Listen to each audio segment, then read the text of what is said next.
الحمد لله رب العالمين،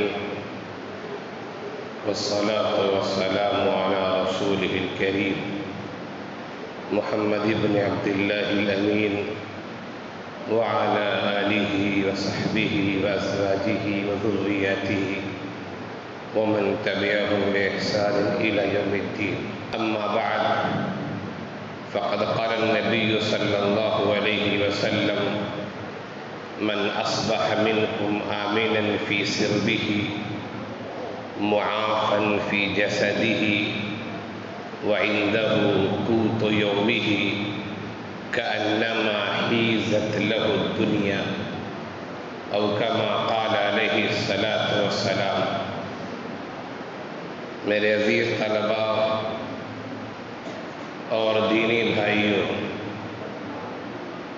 اللہ تعالیٰ کا کرم اور اس کا احسان ہے کہ اس نے ہمیں اور آپ کو بہت ساری نعمتوں سے نوازا ہے.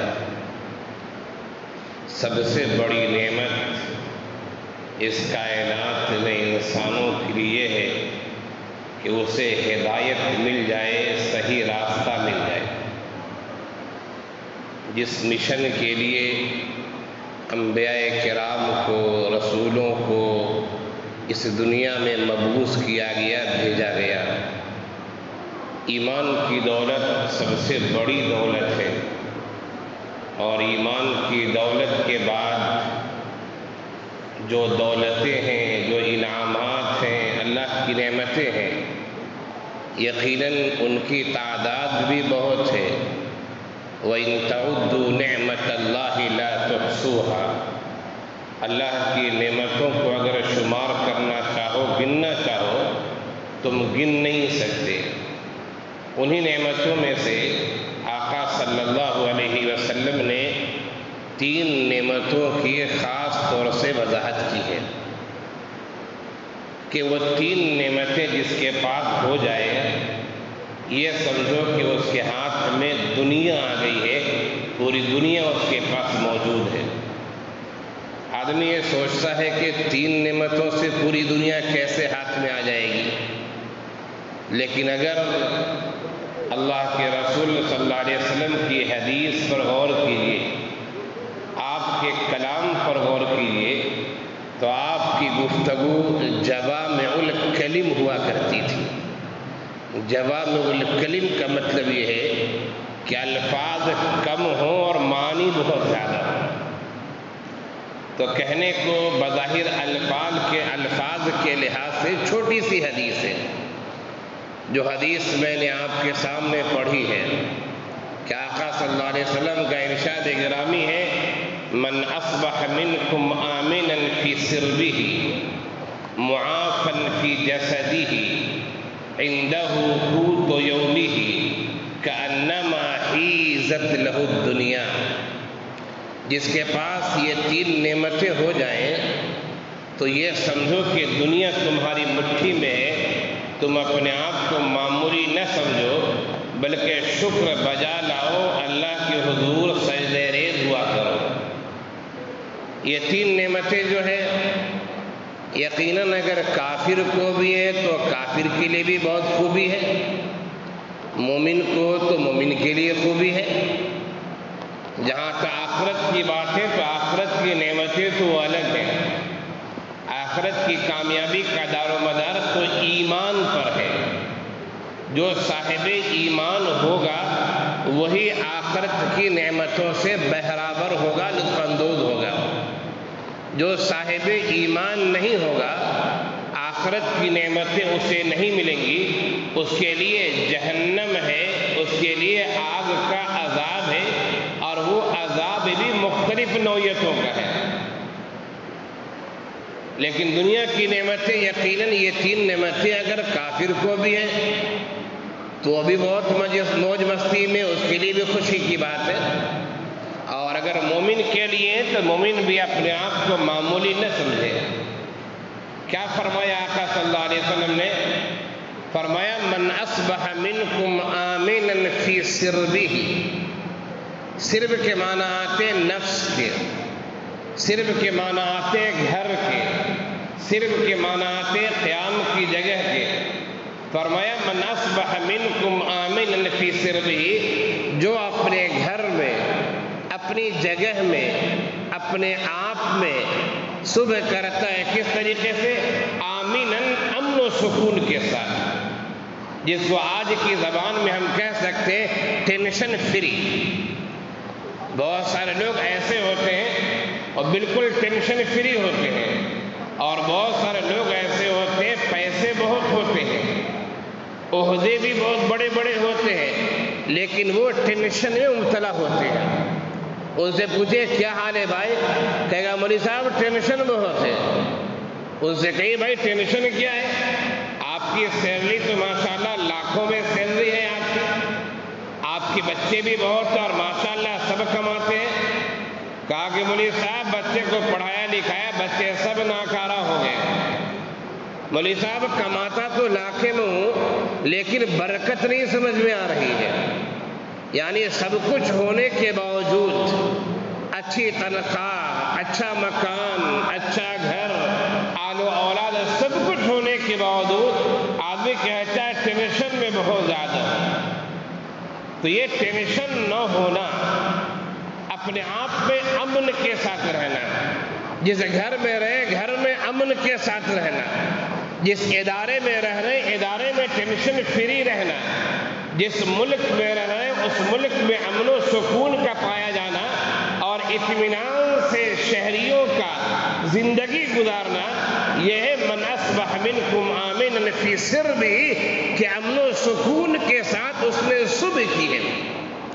یہ بہت بڑی نعمت ہے، اتنی بڑی نعمت ہے، اتنی بڑی نعمت ہے کہ اس نعمت کا کوئی بدل نہیں ہو سکتا ہے. جن ملکوں میں لڑائیاں ہو رہی ہیں، جن ملکوں میں لوگوں کو رات اور دن گزارنا مشکل ہو رہا ہے، جن ملکوں میں دشمنوں کا خطرہ ہے کب حملہ ہو جائے، ان سے ذرا پوچھئے، وہ آپ کو بتائیں گے کہ ٹینشن کیا چیز ہوتی ہے اور امن و سکون کیا ہوتا ہے.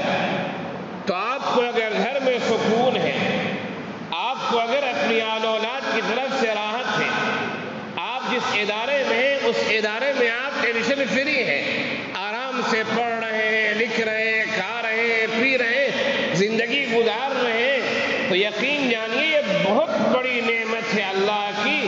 اور 3 نعمتیں جو ہمارے آقا صلی اللہ علیہ وسلم نے بتائی ہیں، ان 3 نعمتوں میں سے ایک بڑی نعمت ہے کہ انسان کا امن و سکون کے ساتھ اپنی جگہ پہ رہنا. وہ جگہ اس کی آفس ہو، وہ جگہ اس کا گھر ہو، وہ جگہ اس کا گاؤں اور محلہ ہو، وہ جگہ اس کا شہر ہو، یا وہ جگہ ملک ہو، یا وہ جگہ دنیا، نیچے سے لے کر اوپر تک جائیے، ٹینشن فری رہنا، امن کی حالت میں رہنا، سکون کی حالت میں رہنا، یہ بہت بڑی نعمت ہے. اللہ کا جتنا شکر ادا کیا جائے وہ کم ہے.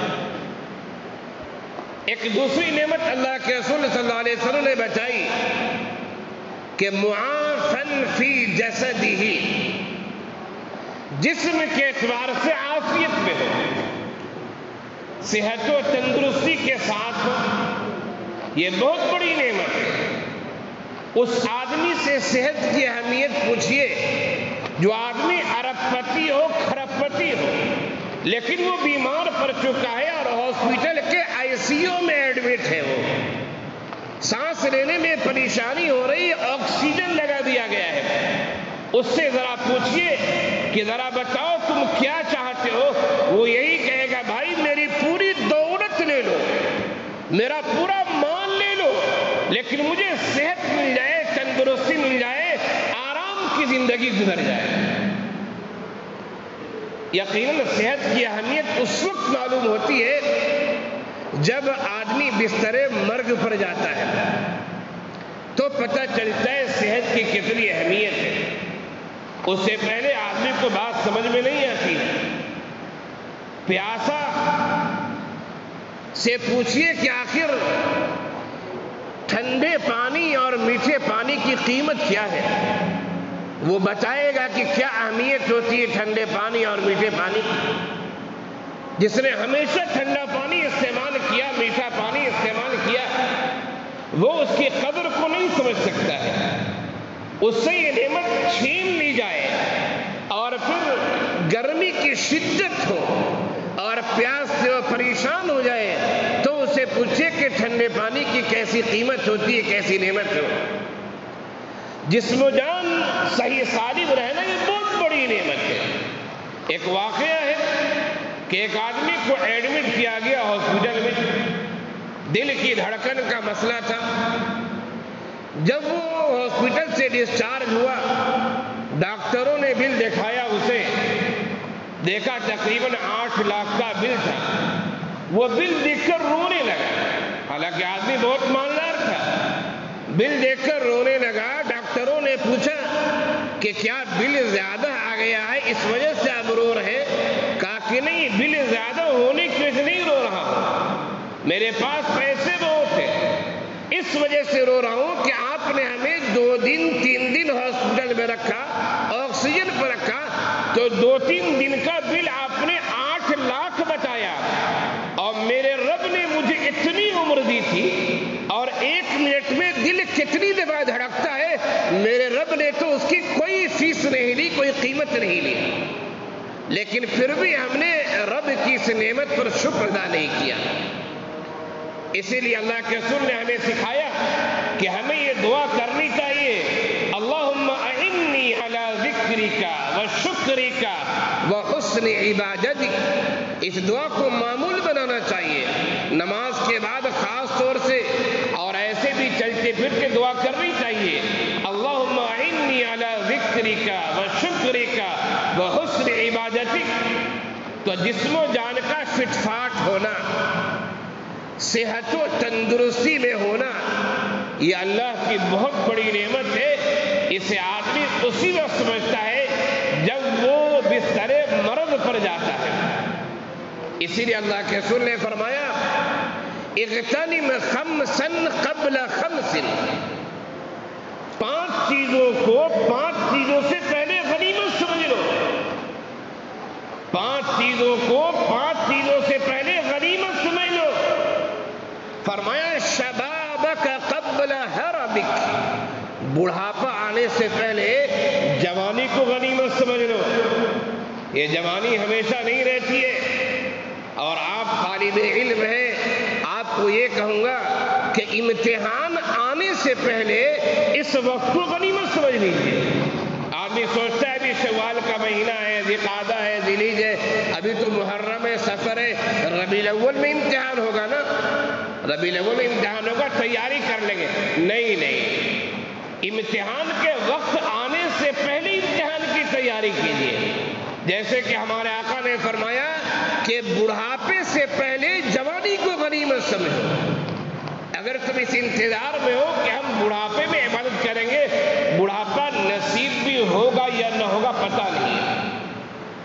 تو اغتنم خمسا قبل خمس، 5 نعمتوں سے پہلے، 5 چیزوں سے پہلے، 5 احوال سے پہلے 5 احوال کو غنیمت سمجھو۔ شبابک قبل حرمک، جوانی کو بڑھاپے سے پہلے غنیمت سمجھ لو۔ پتہ نہیں بڑھاپے میں کیا حالت ہوگی، کیسی کیفیت ہوگی، لہذا اسے غنیمت سمجھ لو۔ اسی طرح آقا نے فرمایا جوانی کے بعد کہ ذرا اپنی مالداری کو فقیری سے پہلے غنیمت سمجھ لو۔ وَغَنَاءَكَ قَبْلَ فَقْرِكَ، اپنی محتاجی سے پہلے مالداری کو غنیمت سمجھ لو۔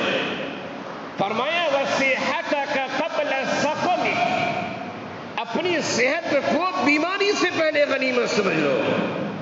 اور اسی طرح فرمایا صحتک قبل موتک، حیاتک قبل موتک، حیاتک قبل موتک، اپنی زندگی کو موت سے پہلے غنیمت سمجھ لو۔ یہ نہ سمجھو کہ ابھی تو عمر بہت ہے، عمر کی کوئی گارنٹی نہیں ہے۔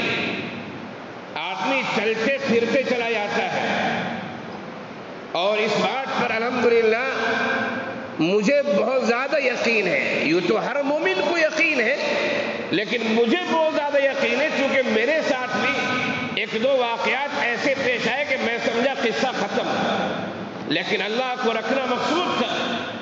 ایک دفعہ اسی مسجد میں 3-4 رمضان سے پہلے کی بات ہے، اسی مسجد میں روزے سے، رمضان کا دن تھا، روزے سے تھا، لیکن صبح سے موشن آ رہے تھے، طبیعت ٹھیک نہیں تھی، خطبہ مجھے ہی دینا تھا، پہلا خطبہ دے لیا، دوسرے خطبے میں غشی طاری ہو گئی، 2-4 جملے بول کے خطبہ مکمل کیا، نیچے اتر گیا اور بیٹھ کے نماز پڑھی، پھر نیچے اترا، غشی طاری ہوئی، میں زمین پر لیٹ گیا۔ 2-3 اساتذہ تھے، قاری منظور صاحب تھے، ہمارے ایک دوست تھے محمد بھائی، جو آج کل نہیں آ رہے، پہلے نماز پڑھنے آتے تھے، یہی شہر کے محمد بھائی، فوراً محمد بھائی نے فون کیا، قاری صاحب نے فون کیا، آٹو والا آیا اور لے جایا گیا، معلوم ہے کہ بی پی بہت ڈاؤن ہو گیا ہے۔ جس وقت نیچے اترا میں گرا، میں سمجھا قصہ ختم، اللہ کو پیارے ہو۔ اور 1-2 واقعات اور پیش آئے۔ ایک دفعہ میں ارڑیا پروگرام میں گیا تھا، تقریر کرنی تھی، ہماری تقریر ہو چکی تھی، 3 دن کا پروگرام تھا، پہلے دن تقریر ہو چکی تھی، لیکن عوام کا اصرار ہوا کہ حیدرآباد کے مولانا کی تقریر پھر تیسرے دن بھی ہونی چاہیے جب مجمع زیادہ ہوتا ہے۔ اب ہم لوگوں کا مسئلہ یہ کہ ہم لوگ کوئی پیشاور مقرر نہیں ہے، لفاف پر تقریر کو تولتے نہیں ہیں۔ اب تقریر کر لیا، اب میں سو گیا تھا، انہوں نے 2 بجے رات میں اٹھایا، مولانا آپ کی باری ہے تقریر کرنے کی۔ اب 2 بجے اٹھایا، میں سویا تھا، کھانا کھایا تھا، ابھی کھانا ہضم بھی نہیں ہوا تھا، گیس کی شکایت ہوئی، تقریر کا ٹھیک ہے، پہلے میں کھڑے ہو کر تقریر کیا کرتا تھا، یہاں بھی کھڑے ہو کر کرتا تھا، لیکن نائب ناظم صاحب نے ایک دفعہ کرسی رکھوائی اور ہم سے کہا کہ مولانا بیٹھ جائیے، یا بچے سے کہا کرسی بڑھا دیجیے، اس وقت سے بیٹھ کے میں تقریر کرنے لگا، ورنہ تقریباً 14-15 سال میں نے یہاں کھڑے ہو کر تقریر کی ہے۔ خیر تقریر کر رہا تھا، آدھا گھنٹہ تقریر کیا تھا، ہمیں پون گھنٹہ تقریر کرنی تھی، آدھا گھنٹے میں غشی طاری ہوئی، میں نے ختم کیا، جیسے اسٹیج سے اترا الٹیاں پر الٹیاں شروع ہو گئی اور بالکل غلودگی کی کیفیت طاری ہو گئی۔ میں تو کہا قصہ ختم ہوا، چونکہ بہت سارے لوگوں کے واقعات پڑھ چکا ہوں۔ ہمارے استاد تھے مصر کے سید طنطاوی، بہت بڑے عالم دین تھے، وہ کچھ چیزوں میں انہوں نے جمہور سے اختلاف کیا ہے تو لوگ تعال و تشریح بھی کرتے ہیں، ان کا مسئلہ بھی کچھ اسی طرح ہوا تھا۔ وہ سعودی عرب گئے تھے، پروگرام سے واپس آ رہے تھے، ابھی فلائٹ پر چڑھے تھے، ہارٹ اٹیک ہوا، قصہ ختم ہو گیا۔ ماہر القادری بہت بڑے شاعر گزرے ہیں، بہت بڑے ادیب گزرے ہیں، ان کا بھی قصہ اسی طرح ہوا، انہوں نے مشاعرے میں نعت پڑھی اور نعت پڑھنے کے بعد اسی جگہ مشاعرے کے اسٹیج پر ہی قصہ تمام ہو گیا۔ اس طرح کے بہت سارے واقعات ذہن میں گھومتے ہیں، تو میرے ساتھ جو واقعات پیش آئے میں نے بھی سمجھا قصہ ختم ہوا، بچے یتیم ہوئے، اہلیہ بیوہ ہوئی، شاگرد جدا ہوئے، لیکن اللہ کو رکھنا ہے، آپ کے سامنے ہوں، اللہ جب تک رکھے صحت و تندرستی، عافیت، کار خیر کی توفیق کے ساتھ اسلام پر قائم و دائم رکھے اور ایمان پر خاتمہ نصیب فرمائے۔ خیر دیکھیے بات کہاں سے کہاں نکل گئی، میں یہ کہہ رہا تھا معافن فی جسدہ، جسم کے لحاظ سے عافیت میں ہونا یہ بہت بڑی نعمت ہے اللہ کی۔ اس سے پوچھے جو ہاسپٹل میں بستر مرگ پر ہے، مالدار ہیں، اس کے باوجود پوچھے، وہ کہیں گے مولوی صاحب دعا کیجئے صحت مل جائے، مولوی صاحب دعا کیجئے۔ اور تیسری بات آقا نے فرمائی وَعِنْدَهُ قُوتُ يَوْمِهِ، فرمایا ایک دن کی خوراک اگر موجود ہے، ہم تو سالوں کا جمع کر کے رکھتے ہیں، ہم تو نسلوں کے لیے مال جمع کر کے رکھتے ہیں، وہ جمع کرنا منع نہیں ہے، اگر جائز طریقے سے جمع کرنا صحیح ہے، لیکن آپ اسے بھی نعمت سمجھیں، اگر ایک دن کی خوراک آپ کے پاس موجود ہے تو اسے آپ کمتر نہ سمجھیں، اس لیے کہ پتہ نہیں صبح آپ نے کھایا ہے، دوپہر میں کھانا نصیب بھی ہو یا نہ ہو پتہ نہیں ہے، دوپہر میں آپ نے کھایا ہے، شام کا کھانا نصیب ہو یا نصیب نہ ہو پتہ نہیں ہے، اس لیے اگر ایک دن کی بھی خوراک آپ کے پاس موجود ہے تو آپ اسے معمولی نہ سمجھے، بہت بڑی نعمت سمجھے۔ تو کیا فرمایا ہمارے آقا نے، من اصبح منکم آمنا فی سربہ معافن فی جسدہ وعندہ قوت یومہ، جس نے صبح اس حالت میں کی کہ اپنے گھر میں امن و سکون کے ساتھ ہے، جس نے صبح اس حالت میں کی کہ صحت و تندرستی کے لحاظ سے عافیت فٹ فاٹ ہے بالکل، جس نے صبح اس حالت میں کی کہ اس کے پاس ایک دن کی خوراک موجود موجود ہے. آقا فرماتے معمولی نہ سمجھو، کانما ہیزت لہ الدنیا، گویا کہ پوری دنیا اس کے لیے اکٹھا کر دی گئی ہے، جمع کر دی گئی ہے. ہم اور آپ کسی نعمت کو معمولی نہ سمجھیں. بظاہر الفاظ کے لحاظ سے چھوٹی حدیث ہے، لیکن معنویت کے لحاظ سے بہت بڑی حدیث ہے. تو آپ کے کو اللہ نے جو نعمتیں دی ہیں اس نعمت پر شکر ادا کیجئے. انشاءاللہ نعمت میں مزید اضافہ ہوگا، اور کسی نعمت کو حقیر نہ سمجھے. لوگ عام طور سے مال کو نعمت سمجھتے ہیں. مال تو نعمت ہے.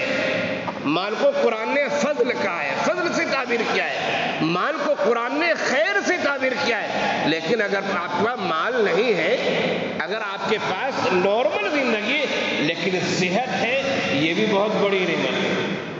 آپ کو اللہ نے ذہن دیا ہے اور آپ اپنی ذہانت سے لوگوں کے مسائل کو حل کرتے ہیں، یہ بھی بہت بڑی نعمت ہے.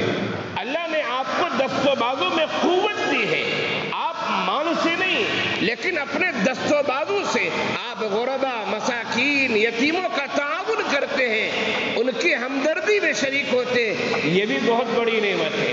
اللہ نے آپ کو پاؤں صحیح سالم رکھے ہیں. آپ ویل چیئر کے محتاج نہیں ہیں، آپ کسی کے سہارا کے محتاج نہیں ہیں، خود اپنے پاؤں سے چلتے ہیں، یہ بھی بہت بڑی نعمت ہے. کسی بھی نعمت کو حقیر نہ سمجھے، معمولی نہ سمجھے. ایمان کے بعد جو بڑی نعمت ہے اس کو اللہ کے رسول نے بیان کر دیا. ٹینشن فری ہونا، جسم و جان کے لحاظ سے صحت مند ہونا، ایک دن کا خوراک ہونا، گویا کہ پوری دنیا ہماری مٹھی میں. اللہ تعالی ہم سب کو اپنی دی ہوئی نعمتوں کی قدر کرنے کی توفیق عنایت فرمائے، شکر ادا کرنے کی توفیق عنایت فرمائے. میرے مولا ہم سب کار خیر میں رہیں اور صحت و تندرستی عافیت کے ساتھ دراز عمر نصیب فرما. اسلام پر قائم و دائم رکھ اور ایمان پر خاتمہ نصیب فرما. آمین یا رب العالمین. وآخر دعوانا ان الحمد للہ رب العالمین.